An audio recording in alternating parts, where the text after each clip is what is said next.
आपल्याला जायचं होतं साऊंडच्या ग्रँड ओपनिंगसाठी. तर नमस्कार मित्रांनो, तुमच्या सर्वांचं स्वागत करतो माझ्या आणखी एका नवीन व्हिडिओमध्ये. तर मित्रांनो, सगळ्यात आधी गेलो होतो आपण पंपावर, का आता आपल्या क्रेटामध्ये फुल डिझेल भरायचं होतं. त्यानंतरला फायनली इथं आपण रूमवर स्टे वगैरे करून आपण सगळेजण आवरून जाणार होतो ओपनिंगच्या ठिकाणी. तुम्ही पाहू शकता या ठिकाणी माझं आवरलं होतं, त्यानंतरला दादाचं पण आवरलं होतं. त्यानंतरला आपण निघालो होतो ओपनिंगच्या ठिकाणी. त्यानंतरला आपल्याला जायचं होतं कृष्ण दादाच्या घरी. तिथं तुम्ही पाहू शकता दादा आणि सर्वजण चर्चा वगैरे करत होते. त्यानंतरला तिथून थेट आपण निघालो होतो आपल्या ओपनिंगच्या ठिकाणी. तुम्ही पाहू शकता प्रत्येक ठिकाणी आपल्या ओपनिंगचे बॅनर वगैरे लागले होते.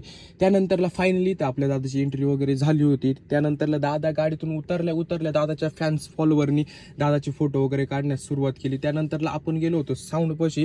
त्यानंतरला दादाच्या हस्ते साऊंडची पूजा वगैरे झाली. त्यानंतरला दादाच्या हस्ते साऊंडला नारळ वगैरे फोडण्यात आला. नारळ वगैरे फोडून झाल्याच्या नंतरला मित्रांनो आपण रिबिन वगैरे कापून घेतली. त्यानंतरला लगेच दादानी एम्प्लीफायरची सेटिंग करून सगळ्यात आधी तुम्हाला कॉम्पिटिशनची टेस्टिंग देणार आहे. तर चला बघूयात.